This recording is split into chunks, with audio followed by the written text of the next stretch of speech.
TV Câmara Natal.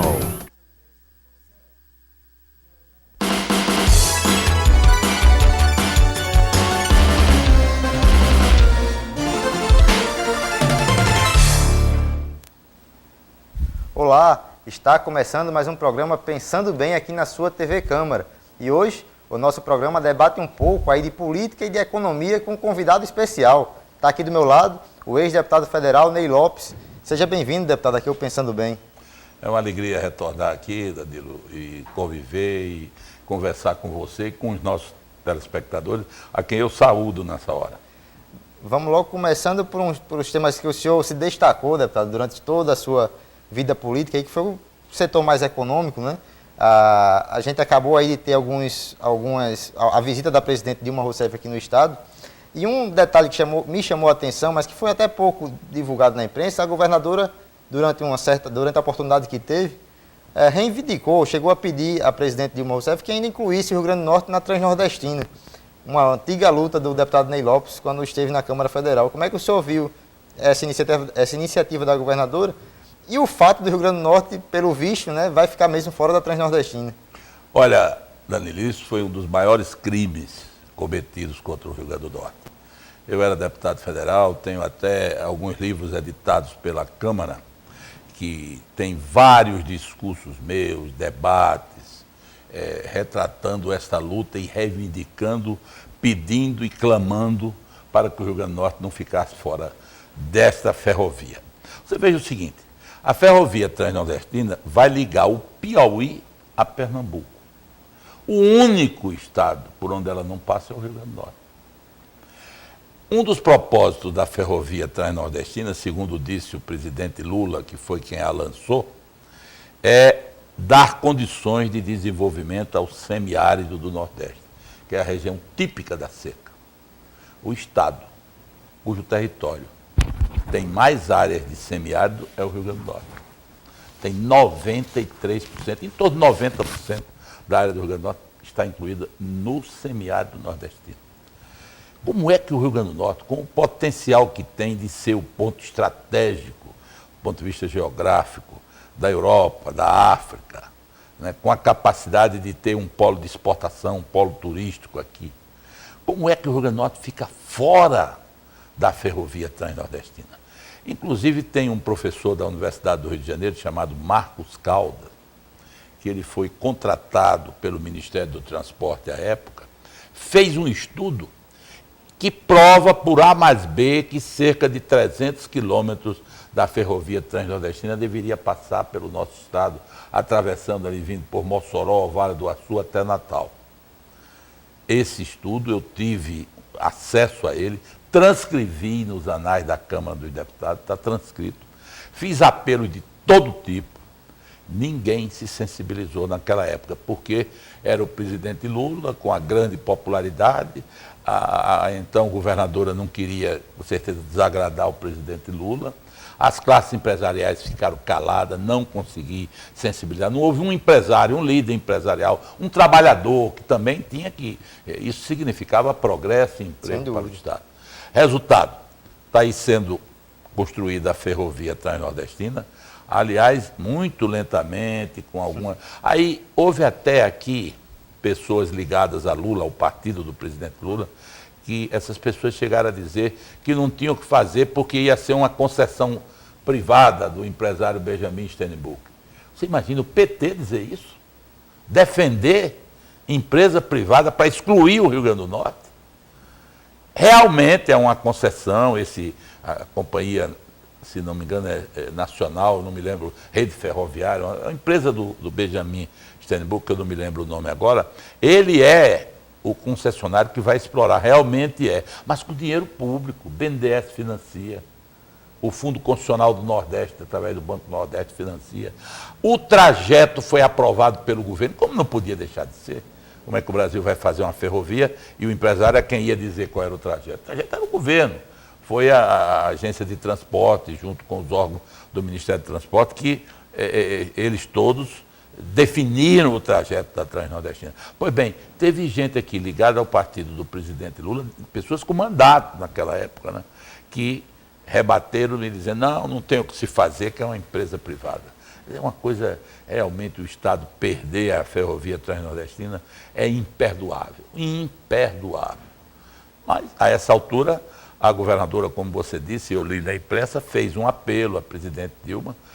Realmente, há que se dizer que a governadora agiu corretamente, mas eu não sei se ainda é tempo, porque inclusive... Talvez seja tarde demais. Tarde demais, porque já está sendo construído, mas vale a pena tentar, porque é um crime. A ferrovia, você sabe que cedo ou tarde tem que ser um meio de transporte, como é no mundo todo, que estimula o desenvolvimento e o crescimento econômico. Cedo ou tarde o Brasil vai aumentar a sua malha ferroviária.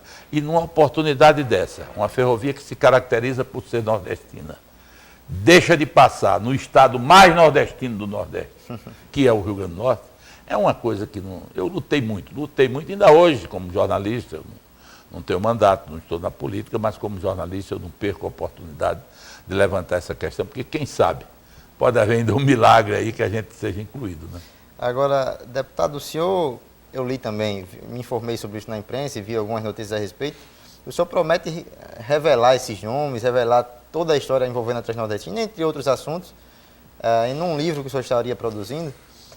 Como é que está sendo esse livro? O que é que vai vir de bomba aí nessas revelações? Olha, Danilo, não é propriamente bomba, mas eu tenho realmente já alguma coisa até escrita e tenho a pretensão, ao longo do tempo, de concluir um livro sobre, espécie de uma autobiografia, sobre a minha vida pública. Eu tive muitas lutas, tive essa, tenho a luta da área de livre comércio aqui, que é outra epopeia, que ninguém dá muita guarida. Então eu quero deixar isso escrito. Agora, claro, quando a imprensa divulgou que eu iria citar nomes, abordando a Transnordestina, eu tenho que rememorar a história.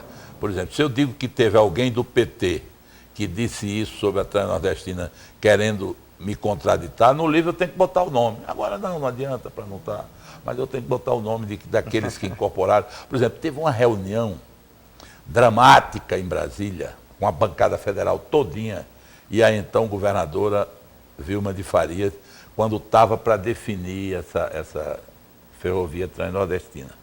Foi nessa reunião que alguns, até parlamentares da terra, se pronunciaram a favor de Lula, justificando, não, o Rio Grande do Norte terá outros benefícios, não tem importância que fique fora, não. Parlamentar, senador com mandato, deputado com mandato, etc. É uma coisa imperdoável. E o pior, e aí eu posso citar o nome porque eu não vou provocar polêmica, que eu não quero nesse momento estar criando aqui no Rio Grande do Norte. O então ministro da Integração era o ministro Ciro Gomes. Ele foi quem anunciou a bancada que o Rio Grande do Norte, nessa reunião, ficaria fora. O único que falou e protestou fui eu, de uma forma veemente. Fiquei, inclusive, assim, mal acomodado na reunião, porque eu não recebi apoio. Depois, alguns, não, Ney, você tem razão. Mas, na hora, eu fiquei sozinho. E o ministro se chateou comigo, que o Ciro Gomes é muito veemente, e eu fui também veemente na hora, né? E o pior, Danilo, o Ceará estava fora originalmente da ferrovia transnordestina. O Ciro incluiu o Ceará. Mas o Ceará entrou. Entrou. E nós ficamos fora. Quer dizer, é uma coisa lamentável, realmente lamentável. Deputado, o senhor falou agora há pouco na área de livre comércio, né? Eu também a terra tinha aqui listado para a gente abordar a questão da ZPE, a Zona de Processamento de Exportação, se eu não me engano. O Estado já está em andamento a construção do aeroporto de São Gonçalo, no entanto, a ZPE e a área de livre comércio parece que ainda não tem previsão de sair do papel. Qual o prejuízo que o Estado tem com isso? É muito grande. Agora, primeiro, vamos aqui separar o que é ZPE, o que é área de livre comércio. São primos, são irmãos gêmeos, mas não são a mesma coisa. ZPE era uma chamada plataforma industrial que existiu antes da década, meados da década de 90, antes da globalização. Você instalava uma ZPE para produzir um produto e exportar. Por exemplo, ZPE para produzir computador, uma ZPE para produzir produtos eletrônicos. Quando Deng Xiaoping assumiu o poder na China, que fez essa revolução econômica, que a China hoje é o segundo país mais desenvolvido do mundo em crescimento, é uma potência, tudo por conta de Deng Xiaoping, Ele abriu a economia, não abriu o poder, mas abriu a economia a todos os capitais do mundo todo. Ele disse, não, ZPE não tem por que ter um produto só. Vamos criar o que ele chamou lá originalmente de Zona Econômica Especial, que depois passou a ser chamada também de Área de Livre Comércio. Qual é a diferença? É que na ZPE antiga, que acabou, não tem mais ZPE em lugar nenhum do mundo. Eu não sei porque no Brasil se repete uma coisa que não existe em lugar nenhum do mundo. Tudo é área de livre comércio. Porque ZPE seria para um produto. Aí diz, não, mas é muito parecido. É parecido, mas não é a mesma coisa. A filosofia da área de livre comércio é a mesma da ZPE. Abrir, produzir, exportar, só que são vários produtos. Numa área de livre comércio, você pega, por exemplo, ao lado do aeroporto, levanta uns muros ou faz um limite de uma forma qualquer, uma grande cerca, o que for, e dentro, quem vier, recebe uma gleba, instala a sua fábrica, produz seu computador e dali sai sem imposto para exportação, para estimular a exportação. Inclusive, uma parte pode ser vendida até internamente, que a legislação permite. Aí, no Brasil, só tem um lugar onde tem uma área de livre comércio, é em Roraima. A classe política lá com o senador Romero Jucá liderou uma pressão muito grande e conseguiu uma área de livre comércio para Roraima, em Boa Vista. Tinham 2 EPEs lá, transformaram as 2 EPEs em uma área de livre comércio. É o caso daqui. Tem 2 EPEs, Macaíba e Açu, transforma e engloba tudo numa área de livre comércio. É verdade. Praticamente é a mesma coisa. Eu tenho dito isso há muito tempo. Ninguém me ouve. Até hoje ninguém me ouve. E o Rio Grande do Norte vai perdendo um empreendimento que significaria mais de 50 mil empregos diretos e indiretos a médio e longo prazo, porque ativaria a economia, daria um impulso muito grande, as prefeituras iam ganhar muito dinheiro, o Estado aumentando a receita pelo consumo natural, e ademais você teria um polo de exportador e viabilizaria o polo turístico. Porque eu quero lhe dizer o seguinte, esse aeroporto sem um polo econômico que o sustente é um elefante branco. Ele não vai se sustentar. Isso é como o estádio de futebol. Muito bonito. Depois da Copa, como é que vai se sustentar? Você não pode fazer um grande investimento sem ter uma sustentação econômica. É verdade. E eu vejo que é um risco muito grande. E a viabilidade do Rio Grande do Norte, pela posição geográfica, nós somos o ponto geográfico da América Latina e no Caribe mais próximo da Europa, mais próximo da África. Então, aqui, esses grandes aviões têm um poder de frete, de levar os materiais, sobretudo, se fosse ferro, não, mas um computador, um produto eletrônico, claro que vai ser, frutas tropicais, claro que vai ser transportado por avião online, como a gente diz quase na linguagem de exportação. E essa é uma opção para o Rio Grande do Norte, que infelizmente até agora não foi possível sensibilizar os governos. Fica com essa história de ZPE, não anda a área de livre comércio, o aeroporto vai saindo, eu não sei se ele se sustenta, só uma pista, eram para ser 3, só estão fazendo uma. É tudo nas pressas por causa da Copa, né, deputado? E depois da Copa? Como é que vai ficar? O day after. É verdade. Como é que fica? Bom, deputado, a gente vai dar um intervalo agora e depois do intervalo a gente volta abordando um pouquinho de política aí. Não saia daí. Em 1 minuto o programa Pensando Bem está de volta.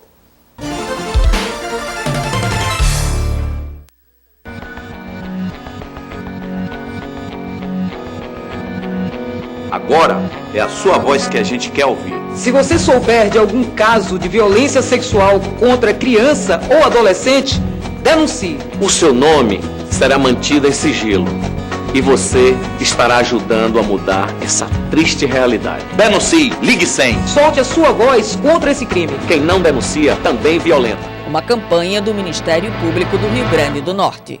Educadores e educadoras, militantes da sociedade civil e membros do poder público. Participe da construção do Plano Estadual de Educação em Direitos Humanos. A construção desse plano está sendo discutida com a sociedade civil organizada para aplicação em novas disciplinas curriculares que abrangem educação básica, educação superior, não formal, justiça e segurança, educação e mídia. Acesse www.dhnet.org.br/educar ou ligue 32215932.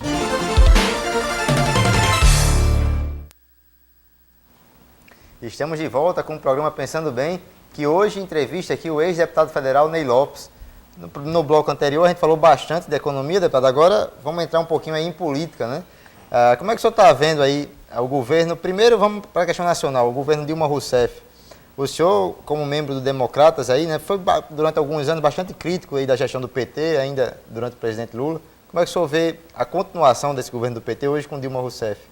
Olha, eu gosto, a gente tem posição política, sobretudo quando eu era deputado, né? Eu tinha uma posição política mais intensa do que até agora, que eu não tenho mandato. Eu não tenho antipatia nem faço oposição radical à presidente Dilma Rousseff, não. Eu acho que ela tem boa intenção, o governo procura acertar. Eu lhe diria até que tenho boa impressão da presidente Dilma Rousseff. Não tenho sectarismo para estar aqui falando, nem torcendo pelo quanto pior, melhor. Apenas eu acho, neste momento que nós estamos vivendo, de uma crise econômica global, algumas ações pontuais da presidente muito perigosas, que podem, inclusive, prejudicá-la no sentido político e eleitoral, além de prejudicar o país. É o aumento dos gastos públicos.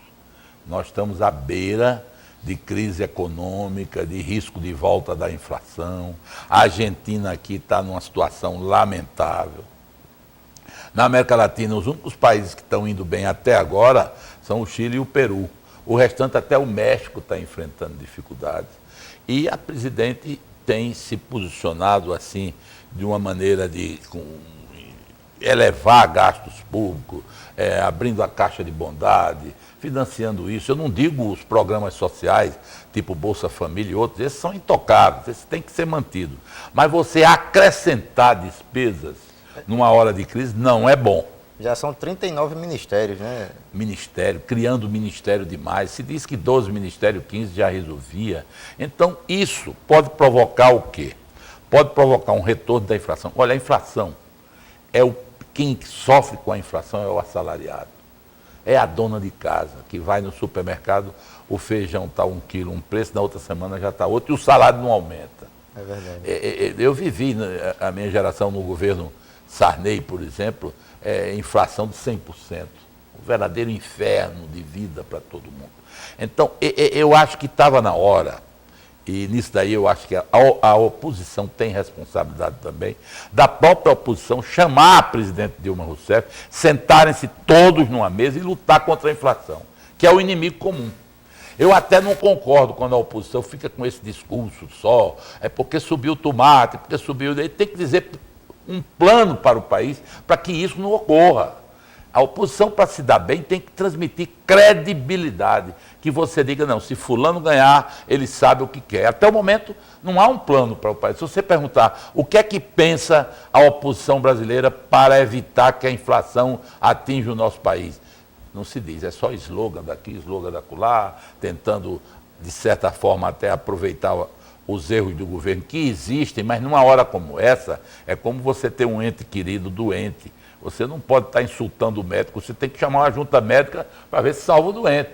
Depois é que você vai ter suas opiniões. Então, nós estamos num momento difícil, a presidente Dilma e o país.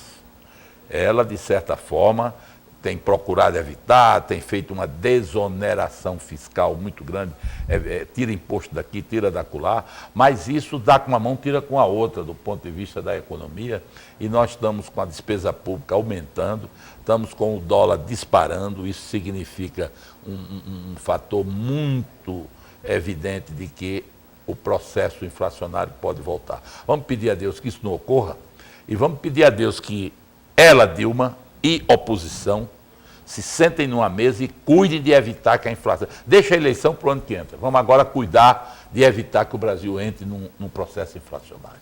É verdade, deputado. Agora, tentando puxar um pouquinho aqui para a nossa realidade, né, para o governo Rosalba Ciarline, como é que o senhor tem visto aí o desgaste que a governadora tem enfrentado? Algumas pesquisas, né, já demonstraram que vem crescendo, já é um número alto, 80%, 70% de desaprovação em Natal, no interior também. Como é que o senhor vê a situação da governadora Rosalba Ciarline, levando-se em conta que daqui a um ano, um pouquinho mais, ela já vai ter aí o teste eleitoral, né? As próximas eleições acontecem daqui a um ano. Como é que o senhor vê essa situação da governadora? Olha, Gadilho, primeiro essas pesquisas, a gente tem versões contraditórias. De um lado tem as pesquisas que o jornal daqui, a rádio faz. De outro eu tenho informação que o governo tem pesquisa e diz que esses números não são tão alarmantes quanto se anunciam.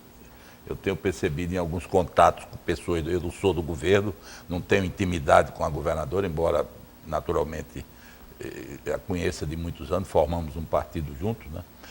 Mas eu tenho informações disso. Agora, ela enfrentou dificuldades da própria conjuntura do Estado, da forma como recebeu as finanças do Estado, mas a gente percebe que há, primeiro, um bloco que eu acredito que vai apoiá-la na reeleição, que é o bloco do PMDB, com o presidente da Câmara, com o ministro, né? Esse bloco só não apoiará a governadora, ao meu ver, se Garibaldi quiser ser governador, Henrique. Senão, esse bloco ficará com a governadora. Em razão disso, está vindo muito recurso. Agora mesmo, ela lançou um programa de saneamento básico no Estado, que dá mais de R$1 bilhão para aplicação a curto prazo. Recursos do Banco Mundial também. Então, eu acredito que a governadora possa chegar à eleição numa situação mais confortável do que se encontra. Vai depender muito da capacidade da oposição, que ninguém sabe quem vai liderá-la, né? De mostrar que tem propostas melhores do que a continuidade de Rosalba no governo. Porque em eleição majoritária funciona muito isso. O eleitor ele procura identificar no candidato algo que lhe dê segurança. Se o candidato disser não, ela teve dificuldade no governo, mas ela preparou uma plataforma para 4 anos na frente, já tem os recursos, já sabe o que quer, isso pode ser um ponto de... Pode ser. Caberá à oposição dizer, não, mas o que ela está mostrando não é o melhor, a melhor via é essa aqui. Então, eu acho que a gente vai chegar em 2014 com um campo aberto. Ninguém pode dizer, não, a governadora está derrotada, nem dizer, ganhou a eleição. Não, são processos que estão andando e que, naturalmente, os resultados são imprevisíveis. O senhor hoje não vê nenhuma grande liderança, ou pelo menos uma liderança que esteja à frente das demais na oposição, deputado, capaz de enfrentar a governadora? Olha, eu não quero rotular nem desrespeitar a vida pública de ninguém. Por exemplo, eu vejo a ex-governadora Vilma, é uma liderança, não pode negar o valor de Vilma como administradora, às vezes que teve prefeitura, não pode negar. Mas está numa situação difícil, delicada, por questões que eu não quero estar aqui apreciando, que afetam ela, afetam familiares, e geram uma certa incerteza de que, se ela for candidata, pode, no curso de uma campanha, enfrentar uma dificuldade qualquer e prejudicar o processo. Então, os próprios correligionários tentam colocá-la, preservá-la desse processo. Mas que ela é uma liderança, Você vê o vice-governador Robson Farias, que está de uma maneira muito impulsiva e afirmativa, querendo ser o candidato a governador. Se trata de um rapaz inteligente, ninguém pode negar o valor pessoal de Robson, mas não tem esse perfil de saída de uma liderança para enfrentar um bloco de 3 grupos tradicionais do Estado, Maia, Alves e Rosado. São 3 grupos que se uniram. Se esses grupos apoiarem, estiverem unidos, como eu acho que tudo indica que estarão, né, apoiando o Rosalba, é muito forte. E no Rio Grande do Norte, esse tipo de estrutura vale muito. É preciso ter um candidato de grande apelo popular que apele para o milagre de uma vitória. Do contrário, não muda nada. Pode ver a nossa história, é assim. É verdade. O poder fica mudando de mãos ali entre os meios. Dentro de um processo, de um rodízio. É verdade. Digamos assim. E o ex-deputado Ney Lopes, está pensando em voltar à vida pública ano que vem? Como é que está? Ô Danilo, se eu dissesse a você que eu não tenho saudade da vida pública, eu estava mentindo, né? Eu tenho saudade da vida pública. Eu desejaria ter um mandato para discutir ferrovia transnordestina, área de livre comércio. Foi Casa Tapera, né? Eu fui assim desde 21 anos que eu tive uma ação como advogado, como jornalista e como político. Hoje eu tenho só como advogado e como jornalista. Eu tenho vontade, mas é muito difícil, sabe? É muito difícil. Eu não sou prioridade dentro do meu partido. Todo mundo sabe que eu não sou prioridade dentro do meu partido. Eu não tenho mágoa, não tenho ressentimento nenhum, não me sinto agredido, mas em política, para você aspirar a alguma coisa, precisa ser prioridade, né? Vamos botar Ney aqui, Ney é um nome para isso. Até hoje nunca foi. E ninguém consegue ser candidato de si próprio. Eu não sou megalomaníaco para pensar que tenho liderança, eu nunca tive liderança, eu tinha trabalho, serviço prestado. Acredito que se eu tivesse oportunidade de um grupo, receber um apoio do grupo, eu podia resgatar a minha vida pública, ainda ajudando o Rio Grande do Norte, pelo que eu fiz pelo Estado. Mas às vezes eu tenho vontade de uma coisa que eu vou lhe revelar aqui agora, nunca revelei a ninguém. Eu tenho vontade de ser candidato a deputado federal ou estadual em 2014 e chegar na televisão e dizer, olha, eu sou candidato, eu não tenho prefeito, não tenho vereador. Eu quero saber quantos votos tem um candidato que não tem apoio, nem está gastando dinheiro. Aí eu vou, aí teve quantos votos? 10 mil, aí no fim, está vendo, ó, no Rio Grande do Norte você, sem ter estrutura, não se elege. Eu tenho vontade de fazer uma pesquisa para saber se valeu a pena ter o esforço que eu tive na vida pública. É evidente que isso sem nenhuma pretensão de dizer vou ganhar ou vou perder, mas quando você entra num processo, tanto você corre o risco de perder, como corre o risco de ganhar também. E eu tenho vontade, às vezes, de colocar o meu nome e dizer, bem, eu estou aqui, perante você, me julgue. Se eu merecer sua confiança, agora eu não tenho vereador, não tenho prefeito, não tenho cabo eleitoral, ninguém apoio, eu só posso ter o apoio do cidadão. Se eu pudesse, eu faria isso, mas eu não sei nem se terei legenda para fazer. Deputado, o ano que vem também tem eleição para senador, né, aqui no Rio Grande do Norte, uma vaga para o Senado. Hoje aí o único nome que está colocado nas pesquisas e que assume publicamente que deseja ser candidato a senador é a deputada Fátima Bezerra.